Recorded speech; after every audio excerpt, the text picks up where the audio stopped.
ప్రస్తుతం ఫోన్ లైన్లో ఉన్నారు టీడీపీ అధికార ప్రతినిధి విద్యాసాగర్ గారు. విద్యాసాగర్ గారు, good morning sir. Good morning Satish. Vidyasagar గారు, సిఎస్, డీజీపీ, ఇంటెలిజెన్స్ చీఫ్ ఎవరిపైనైనా ఫిర్యాదులు చేసుకోవచ్చు. ఫిర్యాదులు చేస్తున్నారు, మళ్ళీ ఆ అధికారే కావాలంటున్నారు. ఎన్నికల సంఘం కానీ ఎవరు కానీ ఏం జరుగుతుందో వాస్తవాలు చూస్తున్నారు. ఇది వైఎస్ఆర్ కాంగ్రెస్ పార్టీ కామెంట్.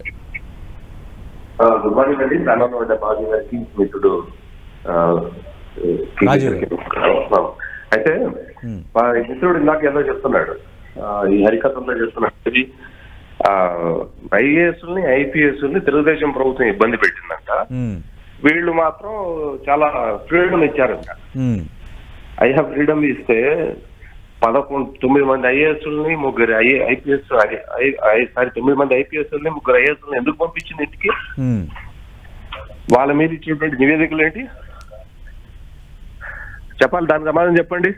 ఏ కారణాల చేత వాళ్ళు సరెండర్ చేస్తూ SC state election commission, central election commission వాళ్ళ మీద చర్య తీసుకుంది. అట్లాగే కానిస్టేబుల్ స్థాయి దగ్గర నుంచి ఐపీఎస్ వరకు చిత్తూరు జిల్లా ఎలక్షన్ లో అక్రమాలు చేశారు, అధికార పార్టీకి వీళ్ళు కుమ్ము కాస్తున్న ఉద్దేశంతోనే కదా ఎలక్షన్ కమిషన్ వాళ్ళ మీద చర్య తీసుకుంది. ఐఏఎస్ని కానీ లేకపోతే వీళ్ళందరి మీద చర్య తీసుకున్నది దేనికి? ఓటర్ లిస్ట్ లో అక్రమాలు చేయడానికి సహకరించాడనే కదా. అంటే వాళ్ళ దగ్గర తప్పుడు పనులు చేసినది ఎవరు చెప్పాలి. దీనికి సమాధానం ఏదో మళ్ళీ తిరిగి అధికారం రాలేకపోతున్నాం కాబట్టి ఇప్పటి నుంచి కారణాలు వెతుక్కుంటున్నారు. కారణాలు వెతుక్కోవాల్సింది వైసీపీ పార్టీ. ఈ కారణాల చేత ఈ రకంగా మేము కూడా గతంలో 1-2 అధికారులపై ఫిర్యాదులు చేశాం, కానీ దాదాపు 30 మంది అధికారులపై ఫిర్యాదు చేయటం పురంధరేశ్వరి, ఏపీ బీజేపీ అధ్యక్షురాలు, రాజమండ్రి అభ్యర్థి అంశాన్నే వైఎస్ఆర్ కాంగ్రెస్ పార్టీ ఏ స్థాయిలో తప్పపట్టిందో మనం చూసాం విద్యాసాగర్ గారు. అంటే ఇప్పుడు AP CS, DGP, intelligence chief వీళ్ళందరి మీద ఫిర్యాదులు చేయటం పైన వాళ్ళ కామెంట్ మనం చూస్తున్నాం. ఏమండి, ఇప్పుడు ఏపీ సీఎస్ గారు ఆయన ప్యానల్ పంపమంటే ఒక్కొక్క పేరు పంపడంలో ఆశ్చర్యం ఏంటండి? Panel of the group of the IPS పంపకుండా సింగిల్ పర్సన్ ఎట్లా పంపుతాడు ఆయన? అట్లాగే అభ్యంతరం ఏమైనా ఉంటే ఈసీ వ్యక్తపరుస్తుంది కదా. వ్యక్తపరుస్తుంది. వాళ్ళు వ్యక్తపరచకపోయినా డెమోక్రసీలో మాకంటూ ఒక హక్కు ఉంటది కంప్లైంట్ చేయడానికి. ఆ హక్కు ప్రకారం మేము కంప్లైంట్ చేసాం. ఏం చేయకూడదా? ఎందుకు చేయకూడదు? ఎందుకు చేయకూడదు? రైట్. అంటే చెయ్యకూడదని ఎవరు అనలేరులేండి. ఎందుకంటే వైఎస్ఆర్ కాంగ్రెస్ పార్టీ కూడా ప్రతిపక్షంలో ఉన్నప్పుడు కొందరు అధికారుల పైన ఫిర్యాదులు చేశారు, కొందరు అధికారులను మార్చారు. అలాంటి సంఘటనలు ఎవ్రీ టైం చోటు చేసుకుంటూనే ఉన్నాయి. Right right. విద్యాసాగర్ గారు ఒక్క నిమిషం లైన్లో ఉన్నాడు సార్, ఒక్క నిమిషం. షేక్ బాజీ గారు, విద్యాసాగర్ గారు హలో. చెప్పండి. విద్యాసాగర్ గారు, ఇంకా ఇప్పుడు దెందులూరుకు సంబంధించి మీ పార్టీకి సంబంధించిన హాట్ సీటు చింతమనేని ప్రభాకర్ మాజీ ఎమ్మెల్యే ప్రస్తుతం అభ్యర్థిగా ఉన్నారు.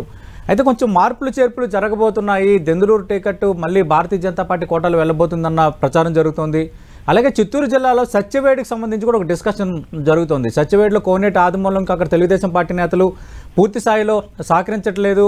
అలాగే అటు అభ్యర్థిని చేతులారా తెలుగుదేశం పార్టీ గెలవడానికి ఛాన్స్ ఉన్న సీట్ని కోల్పోతుందని నివేదికలు కూడా వెళ్ళాయన్న ప్రచారం బలంగా సాగుతోంది. మరోవైపు అక్కడ మరికొన్ని పేర్లు కూడా వినిపిస్తున్నాయి. తిరుపతికి చెందిన ఒక వైద్యుడి పేరు కూడా అక్కడ వినిపిస్తోంది. ఈ వార్తల్లో వాస్తవం ఎంత? అంటే ఈ నామినేషన్ ప్రక్రియ ప్రారంభమైంది కాబట్టి ఇప్పుడు బీఫామ్లు ఎవరికి ఇస్తారనేది కీలకం, నామినేషన్లు పార్టీ తరఫున ఎవరు వేస్తున్నారనేది కీలకం. ఇక్కడ ఖచ్చితంగా మార్పులు ఉండే ఛాన్స్ ఉందా? సతీష్ గారు, మీరు ఈ విషయాన్ని టాపిక్ చేసే ముందు చిన్న ఉదాహరణ చెప్తాను నేను. ఈ ఐఏఎస్ ఐపీఎస్ తెలుగుదేశం పార్టీ ఏ రోజు కూడా ప్రభుత్వంలో పనిచేసే అధికారులు జైలుకు వెళ్ళడం గానీ, కోర్టుకు వెళ్ళడం గానీ, నిలబడుకోవడం గానీ. విద్యాసాగర్ గారు దానికోసం చాలా సందర్భాల్లో మాట్లాడడం. ఈ రోజు అత్యంత కీలకమైంది నామినేషన్ ప్రక్రియ స్టార్ట్ అయింది. నేను అడిగిన ప్రశ్నకు సమాధానం చెప్పండి సార్, అదే అత్యంత కీలకం. నేను షార్ట్ కట్ లో కంప్లీట్ చేద్దాం అనుకున్నారు విషయాన్ని. కాబట్టి ఆ చరిత్ర అంతా కూడా వాళ్ళ చరిత్ర మనకంతా తెలిసిందే. కాబట్టి వాళ్ళు ఈ బ్యూరోక్రాట్ గురించి మాట్లాడితే అసహ్యంగా ఉంటది.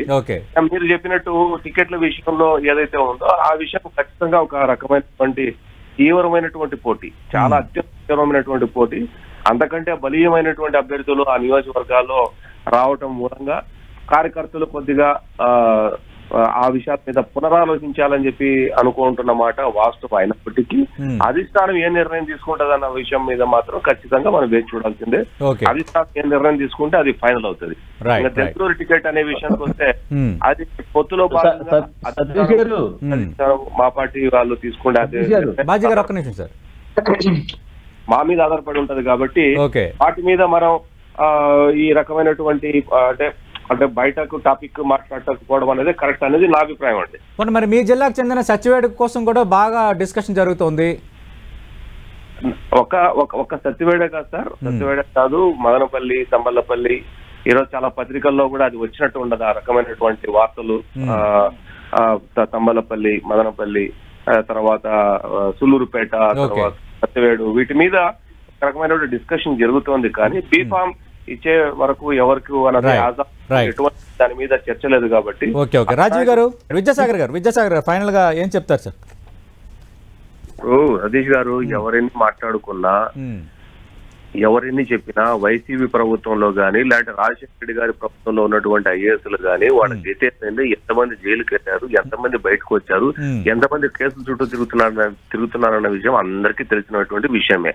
కాబట్టి ఇప్పుడు ఎంత నోరు తెరిచి కొట్టుకున్నా వాళ్ళ కేసుల్లో లేరు, కేసులు కొట్టేశారు అంటే వాళ్ళ జీవితము 15 ఏళ్లు వాళ్ళు కోర్టు వైపు వెళ్ళిపోయి వాళ్ళు ప్రమోషన్లు రాక వాళ్ళ సమాజంలో ఎంత అవమానపడ్డారో దాన్ని బట్టి అర్థం చేసుకోవచ్చు. అట్లాగే ఇప్పుడు ఈ దాదాపు ఒక 10-15 మంది ఆల్ ఇండియా సర్వీస్ కు చెందిన వాళ్ళు ఇప్పుడు వాటికి అవమానయ్యి శాశ్వతంగా ఎలక్షన్ డ్యూటీస్ కి దూరమైనటువంటి చరిత్ర కలగజేసినటువంటి చరిత్ర వైసీపీ పార్టీదే. నువ్వు అన్నా అనుకుంటా అన్ని చేసేసి అన్ని వాళ్ళ దగ్గర తప్ప చాలా రాష్ట్రాల్లో బదిలీ జరిగే, చాలా రాష్ట్రాల్లో చాలా మంది అధికారులు పక్కన పెట్టారు.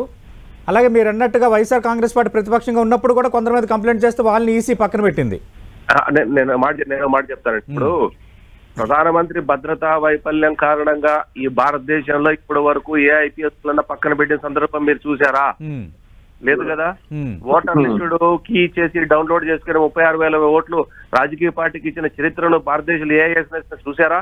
లేదు కదా. అట్లా ఒక పార్టీలో కొమ్ము కాస్తున్నారు అని చెప్పేసి లెటర్ పెట్టిన వెంటనే ఎంక్వైరీ చేసి వాళ్ళను ఇదే తరహా కంప్లైంట్స్ చాలా రాష్ట్రాల్లో, కర్ణాటకలో, యూపీ, మహారాష్ట్ర, బీహార్ చాలా చోట్ల బదిలీలు జరిగాయి. ఇలాంటి కారణాలు మీరు అన్నట్టుగా ఓటర్ల జాబితాలకు సంబంధించి సహకరిస్తున్నారని సంబంధించి తర్వాత ఇంకా రకరకాల కారణాలతోని రైట్ మనం చూస్తున్నాం. ఇది వాతావరణం. థ్యాంక్ యూ విద్యాసాగర్ గారు, థ్యాంక్ యూ బాజీ గారు, థ్యాంక్ యూ రాజీవ్ గారు.